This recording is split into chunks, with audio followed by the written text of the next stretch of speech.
Randomness is one of the oldest facets of gaming. It's a part of our daily life, so it makes sense that it would be a foundational part of game design. Some games are built entirely around it, like roguelikes, or using it to make a point, such as the original Chutes and Ladders in India, saying that doing good deeds is hard in this unpredictable world. Others use and abuse it like predatory Skinner boxes. Other times, aspects of a game such as uncertainty due to the fog of war in RTS or the unpredictable nature of other human players can be basically random.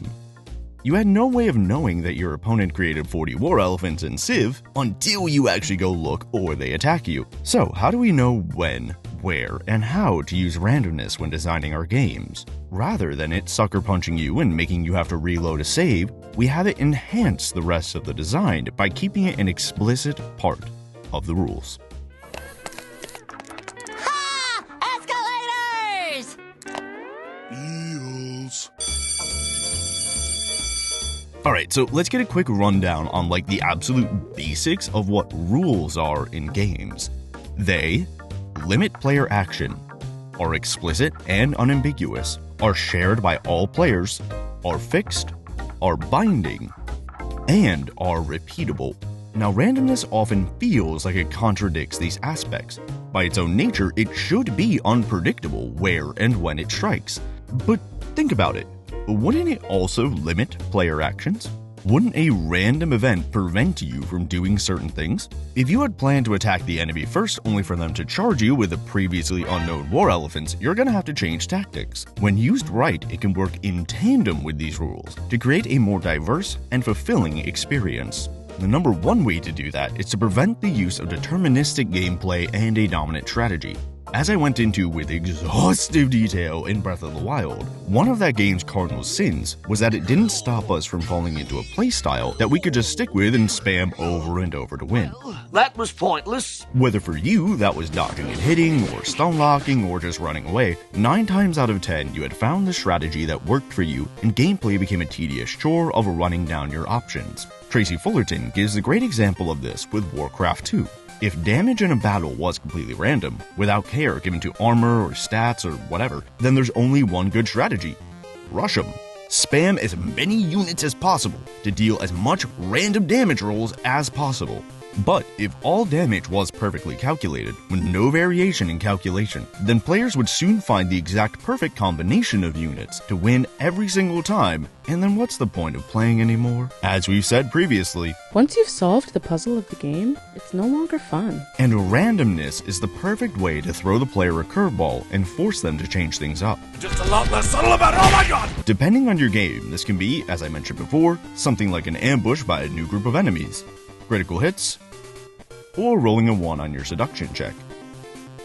Now this can be rude. You may be unprepared for that ambush, have that critical hit knock out the cornerstone of your team, or suddenly make the entire inn attack you in defense of the innkeeper's wife when all you did was fail at flirting. It can feel as if this is coming out of nowhere, but that's when you give the player a chance to adapt, or let them know that they can try again by having the unexpected event happen just before a checkpoint, or have an NPC be like bro, I wouldn't go there. Expose the player to the possibility of random chance in a controlled setting with little consequence so they know they have to account for it. As long as the player knows that something is coming or that unpredictability is a part of your design, they won't feel like they're being unfairly treated. They just got unlucky. Ideally though, we should let players feel like they adapted and escaped by the skin of their teeth so they never get too comfy in whatever strategy they've adopted. Because if randomness isn't explicit or unambiguous, that's when it's unfair. If you're playing chess and your opponent can suddenly use the pawn in a different way than you for a turn, then bro, that's unfair. And your opponent would feel the same way if the situation were reversed. But if you draw a royal flush in poker while your opponent is stuck bluffing a pair of deuces, then I don't know, tough bro. But in each of those, randomness or the lack thereof is explicit and unambiguous. Even if we're not told at the start that something is random, that should be clear as quickly as possible. We know that finding specific Pokemon in a specific patch of wild grass is up to chance from the second one we find being different. So when we want to find one later, we won't feel it's unfair that the stupid Abra hasn't shown up yet. Fair enough, I'm just unlucky today. Basically, we want these parts of the game to not feel arbitrary. Again, Fullerton gives a great example of this with a plague event. If you're playing an RPG and spent hours building a character only for them to suddenly get an infection and keel over, then like what the hell, dude? Sure, that's realistic, but bro, pandemics aren't actually fun, okay? Which we also learned from the corrupted blood incident in WoW, which TLDR, if you didn't know, was an oversight in a WoW raid, where a status effect that wasn't supposed to leave the raid arena got out and infected the game world like an actual plague. Sure, in the moment it's interesting, like, whoa, what's going on? But like, as we saw with the Lich King zombie plague Blizzard tried to do intentionally later, it just got in the way of like actually playing the game. Like, oh, whoa, it's arbitrary that I changed into a zombie. Like, sure, like it changed up what I was doing, but now I gotta go out of my way to fix it. Just like how this guy's probably gonna go out of his way to ask me to like and subscribe.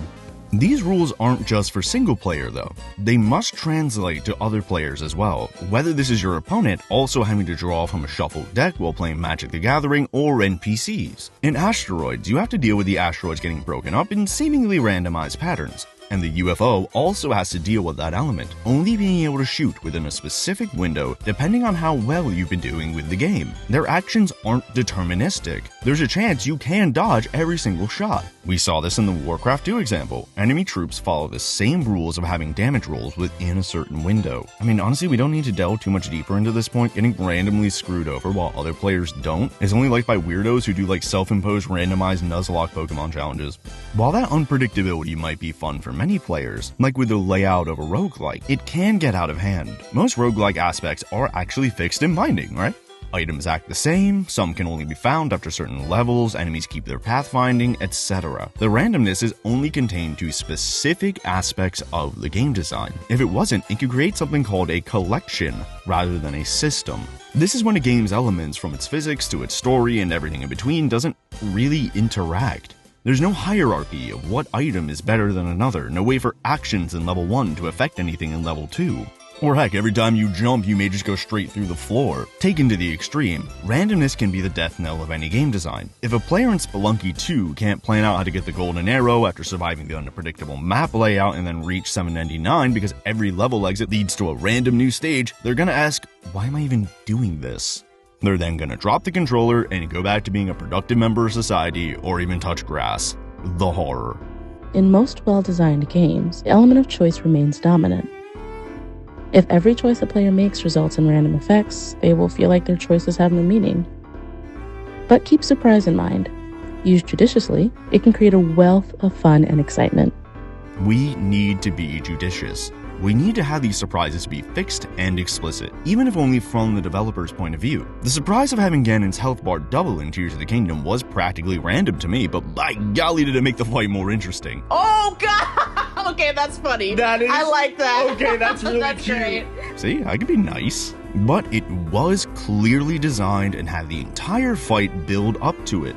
It also allows us to better map out player heuristics, aka the path the player has to take to get good in the game. If things are completely unpredictable, then how can I make sure the player learns how to deal with ranged enemies before they get attacked by like elven rangers or whatever? It's much better to have an unexpected, to the player, but planned and fixed, to the developer, ambush against ranged units. Because we found out like in playtesting that by this point players may not have encountered many ranged attacks.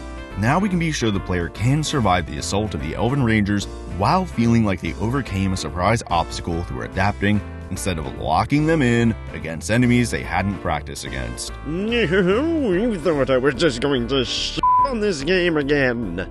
But Ganon here actually does exactly what I just described, accounting for the seemingly random actions of a player. As stated before, it's completely unpredictable how a player will react to the carefully constructed interlocking systems of elements you've created. You need to account for whatever kind of absurd idea these maniacs are going to come up with, especially in a game with as much openness as Breath of the Wild. It's good that if you unexpectedly never fought Guardians, the game included multiple ways to defeat Ganon. They understood the unpredictable heuristics of their game and thus prepared for it. It doesn't mean that the end result was good and that in combination with other factors, Breath of the Wild doesn't suck. No.